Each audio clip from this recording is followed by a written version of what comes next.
अस्सलामुअलैकुम guys, welcome to MTech HSC. आज हम रिस्क असेसमेंट के बारे में डिस्कशन होगी। हमारी रिस्क असेसमेंट के टॉपिक के बारे में मैं आपको सम कीवर्ड्स और फ्रेजेस के बारे में बताऊंगा, जिसमें हैज़र्ड क्या होता है इसके बारे में मैं आपको बताऊंगा कंप्लीट, और रिस्क क्या होता है इसके बारे में आपको जानना ज़रूरी है। इस टॉपिक में रिस्क प्रोफाइलिंग क्या होता है इसके बारे में आपको बताऊंगा मैं। रिस्क असेसमेंट क्या होती है और रिस्क प्रोफाइलिंग को हम डिटेल में डिस्कस करेंगे, ठीक है। और almost purpose of risk assessment मैं बताऊंगा आपको। इसके अलावा मैं डिस्कस करूंगा कि एक सूटेबल और सफिशिएंट रिस्क असेसमेंट क्या होती है, ठीक है। और एट द लास्ट मैं आपको बताऊंगा 5 स्टेप क्या होते हैं रिस्क असेसमेंट को। रिस्क असेसमेंट के 5 स्टेप होते हैं, जो इसको हीरा भी कहता है, hazard identification and risk assessment भी कहते हैं। तो ये चीज़ें आज के टॉपिक में डिस्कस होंगी। तो चलते हैं अपने टॉपिक की तरफ, स्टार्ट करते हैं।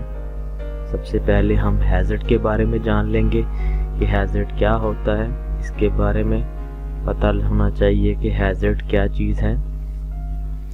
हैज़र्ड इज़ कोई भी चीज़ जो कि हार्म कर सकती है हमें, ठीक है। Something with the potential to cause harm, किसी भी चीज़ जो हमें हार्म कर सकती है। फिजिकली भी हो सकती है, वो केमिकली भी हो सकती है, बायोलॉजिकल भी हो सकती है, एर्गोनॉमिकल भी हो सकती है और साइकोलॉजिकल हो सकती है। ये फिजिकल, केमिकल, बायोलॉजिकल का आपको पता होगा थोड़ा बहुत, लेकिन आपको एर्गोनॉमिकल का नहीं पता होगा। एर्गोनॉमिकल हैज़र्ड वो होते हैं जो हमारे पोस्चर, बॉडी पोस्चर की मूवमेंट की वजह से हम मोस्टली क्या करते हैं, वर्कर हमारा बैठा हुआ है, सीटिंग उसका पोजीशन जो सी है वो क्या होती है, सीट जो सी जिस पर बैठता है वो कंफर्टेबल नहीं होती है। वो एक पोस्चर उसका घंटों का तक जो सा सेम रहता है, जिसकी वजह से उसके बॉडी में स्केलेटन प्रॉब्लम्स क्रिएट होती हैं, ठीक है। अच्छा, इस हैज़र्ड के बारे में पता लग गया आपको। रिस्क क्या होता है, risk is likelihood of harm, कि उसमें रिस्क क्या है कि इंजरी होने की कितनी लाइक्लीहुड है और उसकी सिवेरिटी के साथ कम्बिनेशन है। 2 चीज़ें इसमें आती हैं, तो सिवेरिटी और लाइक्लीहुड। लाइक्लीहुड में कितने चांसेस हैं रिस्क अकर होने के, ठीक है, और सिवेरिटी में उसके कितने कह लें सीवियर उसकी इंजरी हुई है, कितनी उसकी शिद्दत से इंजरी हुई है, ठीक है, जो कि अकर करती है। The likelihood of harm occurring in the combination with the severity of the forcible harm. कोई हार्म अकर हुआ है हमें, कोई इंजरी अकर हुई है, कोई बॉडी पोजीशन चेंज हुई है, जिसकी वजह से रिस्क आता है, ठीक है। तो ये आपको हैज़र्ड और रिस्क के बारे में पता लग गया। चलते हैं नेक्स्ट स्लाइड की तरफ। नेक्स्ट स्लाइड में हम डिस्कस करेंगे रिस्क प्रोफाइलिंग क्या होती है। रिस्क प्रोफाइलिंग के बारे में आपने फेसबुक प्रोफाइल देखी होगी, ठीक है, जिसमें कंप्लीट डाटा होता है। इस तरह रिस्क प्रोफाइलिंग जो सी होती है, प्रोसेस ऑफ आइडेंटिफाई करना है और assessing the range of risk, कि हमारे पास से कौन कौन से रिस्क हैं। इसमें आपको ये आइडिया होना चाहिए, एक ऑर्गेनाइजेशन है, उसमें डिफरेंट रिस्क अकर हो रहे होते हैं, डिफरेंट हैज़र्ड्स अकर हो रहे होते हैं, लेकिन हम कंपनी सब हैज़र्ड को एक तरफ फॉलो नहीं कर सकती। सबसे पहले वो कहते हैं जोन सी रिस्क प्रोफाइलिंग करते हैं, जोन सा टास्क मोस्ट सीवियर होगा, जिसकी इंजरी होने के ज़्यादा चांसेस होंगे, जिसकी लाइक्लीहुड ज़्यादा होगी, उसको फर्स्ट टैकल करेंगे, क्योंकि वो उसके ज़्यादा चांसेस हैं कि वो हमारे क्या करेगा, थ्रेटन एन ऑर्गेनाइजेशन, जो कि थ्रेट करेगा ऑर्गेनाइजेशन को along with the recognition of likelihood and probable impacts, the current risk of management control in place and identification and prioritization of further control। तो प्रायोरिटाइज किया जाता है कि फर्दर कंट्रोल किस चीज़ पे लगाने हैं। तो आइदर कि हमारा मैकेनिकल प्लांट पे रिस्क ज़्यादा कर हो रहा है, इलेक्ट्रिकल प्लांट पे ज़्यादा रिस्क कर हो रहा है, ठीक है, और ट्रेनिंग नहीं हो रही तो उसकी वजह से इंजरीज अकर हो रही है। तो जो हमें रिस्क प्रोफाइलिंग करनी है कि हमारी कंपनी में किस एरिया में ज़्यादा रिस्क प्रोफाइलिंग की हमें ज़रूरत है, जहाँ हैज़र्ड की आइडेंटिफिकेशन है और उसको कंट्रोल करने की ज़रूरत है, ठीक है। नेक्स्ट स्लाइड में हम आते हैं। रिस्क प्रोफाइलिंग हमने पढ़ लिया, अब उसके बाद हमें रिस्क असेसमेंट के बारे में पता होना चाहिए। रिस्क असेसमेंट क्या था, formal process of identifying preventive and protective measures. Preventive और प्रोटेक्टिव मेजर्स को, प्रोसेस को, by evaluating the risk arising from hazard, किसी भी हैज़र्ड से कोई रिस्क जनरेट हुआ है उसको क्या करना है, उसके आइडेंटिफिकेशन और प्रिवेंटिव मेजर्स और प्रोटेक्टिव मेजर्स को एवेलुएट करना है, ठीक है। Taking into account of adequate of any existing controls, और देखना है कि हमारे एग्जिस्टिंग कंट्रोल कितने अच्छी तरीके से काम कर रहे हैं, एंड डिसाइडिंग वेदर और not the risk is acceptable. तो हम ये डिसाइड करते हैं रिस्क असेसमेंट के हमारे जो सा है कंट्रोल, जो हमने एग्जिस्टिंग कंट्रोल लगाया हुआ है वो एक्सेप्टेबल लिमिट में है या नहीं। अगर तो एक्सेप्टेबल लिमिट में नहीं होगा तो उसको फर्दर कंट्रोल मेजर्स लगाएंगे उसके, ठीक है। तो नेक्स्ट इसके बाद ये मेरी वीडियोस डिटेल में ही होती हैं मोस्टली, तो आप लोगों ने मेरी कंप्लीट वीडियो देखा करनी है एंड तक, ठीक है।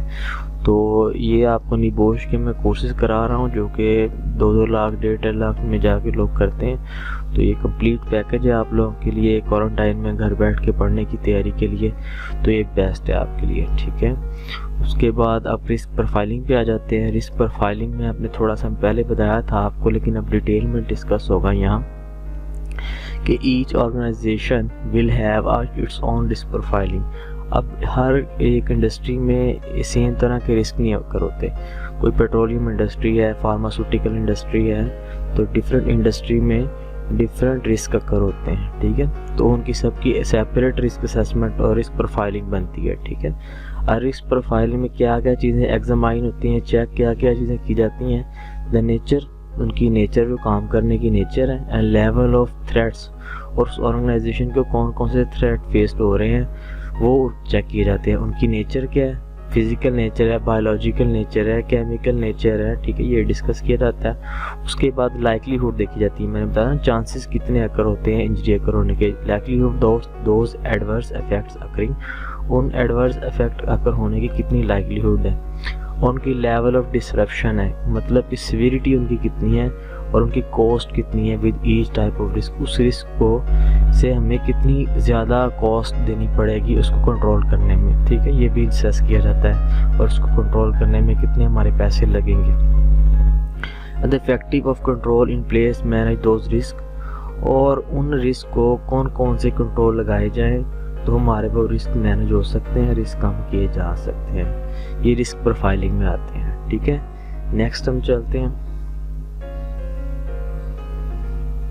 इसमें रिस्क प्रोफाइलिंग में the outcome of risk will be that the right risk have been identified prioritise for action. तो इसमें आउटकम क्या आता है कि हमें पता लग जाता है कि ये जो मसलन हमने 1 2 3 4 5 हमें एक रिस्क जनरेट किया, हमें पता लगा चेक किए कि जो नंबर 3 है ना वो सबसे ज़्यादा रिस्क कॉज कर रहा है इंडस्ट्री में। तो हम 3 को उठा लेते हैं और उसको पहले टैकल करते हैं, उसको हम मिनिमाइज़ करते हैं, उसको क्या कम से कम करने की कोशिश करते हैं। उसमें क्या करते हैं, विल बी राइट रिस्क, हम ऐसा रिस्क ढूंढते हैं जिससे पहले उसको करना चाहिए टैकल, और प्रायोरिटाइज फॉर एक्शन, उसके एक्शन प्लान बनाते हैं। The right control measure have been identified and implemented, and minor risk, ये मैंने बताया ना जो कि रिस्क कम होते हैं, have not been given a disproportionate priority, और जो माइनर रिस्क होते हैं उनको ज़्यादा तवज्जो नहीं दी जाती, ठीक है।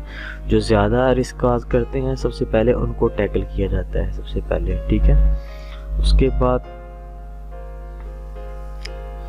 रिस्क प्रोफाइलिंग का जो प्रोसेस होता है इसके बारे में बात करते हैं कि इसका प्रोसेस क्या होता है रिस्क प्रोफाइलिंग का, कि आइडेंटिफाई करना है हमने किसको, risk that threaten the organisation, वो रिस्क जो कि थ्रेटन कर रहा है ऑर्गेनाइजेशन को, और आइडेंटिफाई करना है नंबर 2 पे हमने कि इम्पैक्ट, उनके इम्पैक्ट्स क्या क्या हैं और उसके बिजनेस पे क्या इम्पैक्ट हो रहे हैं। जो थ्रेट्स हैं, जो रिस्क क्रिएट हो रहे हैं उनके ज़रिए क्या हो रहा है। अब ये वर्ड थ्रेट का यूज़ कर रहा है, इधर बार बार रिस्क की जगह ना थ्रेट का वर्ड यूज़ कर रहा है। तो इसमें इम्पैक्ट्स क्या होंगे, बिजनेस इम्पैक्ट्स क्या होंगे, सेफ्टी इम्पैक्ट्स क्या होंगे विद हेल्थ एंड सेफ्टी। तो ये हमने ये चेक करने हैं। उससे अलावा क्या चेक करते हैं, आइडेंटिफाई करते हैं how well each threat is controlled, कि हमारी कंपनी में जो जो ख़तरात थे उनको कितना अच्छे तरीके से कंट्रोल किया हुआ है। Identify the likelihood each threat happening, और जो जो थ्रेट अकर हो रहे हैं उनकी कितनी लाइकलीहुड है। ये रिस्क के टॉपिक में नेक्स्ट सबको बताऊंगा। लाइकलीहुड और सीवियरिटी में बहुत ज़्यादा डिफरेंस होता है, तो उसके बारे में आपको नेक्स्ट लेक्चर में बताऊंगा कि मैं ये रिस्क में लाइकलीहुड और सीवियरिटी दोनों चीज़ों को क्यों लिया जाता है और किसके ज़्यादा रिस्क में चांसेस हैं कि कौन सी दोनों में से ज़्यादा चीज़ें जिस पे डिपेंड करता है रिस्क। ठीक है, और प्रायोरिटाइज करते हैं थ्रेड्स को। ठीक है, ये आपको पहले बता चुका हूँ मैं, बहुत आसान है। नेक्स्ट अब चलते हैं कि पर्पस ऑफ रिस्क असेसमेंट क्या होता है, मकसद क्या है। मतलब इतना कुछ कर रहे हैं, इतना पढ़ा रहे हैं ये रिस्क के बारे में, तो इसका मकसद भी तो पता होना चाहिए ना कि इसको क्या प्रिवेंट कराना है। इसका मकसद नंबर 1 चीज़ है कि टू प्रिवेंट डेथ, सबसे बड़ी मजाक है मौत से बचने के लिए, पर्सनल इंजरी से बचने के लिए, कोई डैमेज हो जाए किसी चीज़ से, हाथ कटने से या किसी की टांग कट जाती है, बाजुकात उसमें आके रॉड उसमें मशीन वगैरह में आके, ठीक है, वो other types of loss incident, जो दूसरे इंसिडेंट अकर हो रहे हैं उनसे बचने के लिए, और या कोई लॉ है हमारा, किसी जगह पर लोकल इंडस्ट्री है, जिस जगह मसलन अगर पाकिस्तान में एक इंडस्ट्री है तो उसके जो लॉज हैं अगर उनको ब्रीच ना हो, उनको पास ना करें, ओवर पास ना करें, तो उसके लिए भी रिस्क असेसमेंट की जाती है। और अगर हम कॉस्ट ऑफ लॉस की वो भी बचाने के लिए भी रिस्क असेसमेंट की जाती है। मिसाल तौर पे अगर कंपनी एक मशीनरी है, अगर उस मशीनरी में हमने क्या अगर रिस्क असेसमेंट नहीं की प्रॉपर, तो क्या होगा कि थोड़े दिनों बाद जो सा है वो क्या हो जाएगी, एक बड़ा काज करेगी। छोटा नुकसान से बचने के लिए, बड़े नुकसान से बचने के लिए छोटा नुकसान पे पैसे लगा देने चाहिए, लेकिन क्या होता है मोस्टली इधर इंडस्ट्रीज जो सी हैं वो पैसे नहीं लगाती, जिसकी वजह से एक बहुत बड़ा एक डैमेज अकर हो जाता है। ठीक है, नेक्स्ट आपको पता होना चाहिए अब रिस्क असेसमेंट हमने कर ली है वो कितनी मुकम्मल होगी, कितनी सूटेबल है कि नहीं। इसमें सिग्निफिकेंट रिस्क का मतलब क्या है? सिग्निफिकेंट मतलब वो रिस्क जो उनसे सबसे ज़्यादा अकर हो रहे हैं उनको प्रायोरिटाइज करना है और उनको डिक्रीज़ करना है आइडेंटिफाई करके, ठीक है, तभी हमारी सूटेबल सफिशिएंट रिस्क असेसमेंट होगी। और दूसरा, enable employer to identify the prioritise control measures, के जो एम्प्लॉयर हैं हमारे उनको एम्प्लॉयर को प्रायोरिटाइज करके देना कि कौन सा एक्शन आपने लेना है कि रिस्क को कंट्रोल करने के लिए, ठीक है, सबसे पहले। और जो हमारा अप्रोप्रिएट होना चाहिए नेचर ऑफ द वर्क, कि हमारा जो वर्क है उसके साथ हमारी रिस्क असेसमेंट है अप्रोप्रिएट होनी चाहिए, ठीक है। तो और सबसे लास्ट चीज़ जो है बहुत इंपॉर्टेंट है कि जो वैलिड होनी चाहिए for sufficient period of time, reasonable period of time, mostly 1 year का पीरियड होता है जिसके होनी चाहिए, लेकिन 3 मंथ्स और 6 मंथ तक भी हो सकती है रिस्क असेसमेंट वैलिड होती है, ठीक है। तो इस चीज़ का बड़ा ख्याल रखना है। तो अगर आपको मेरा चैनल जो है उसकी वीडियोस पसंद आ रही हैं तो मेरे चैनल को सब्सक्राइब कर लें। इस तरह की मैं वीडियोस लेके आऊँगा आपके पास, और इंशाल्लाह आपको निपोश की कंप्लीट तैयारी मैं कराऊंगा। सेफ्टी के मज़ीद जो कोर्सेज़ हैं उनकी भी मैं तैयारी आप कराऊंगा, जो कोर्सेज़ मैंने किए हुए हैं। तो मेरे चैनल को सब्सक्राइब कर दें।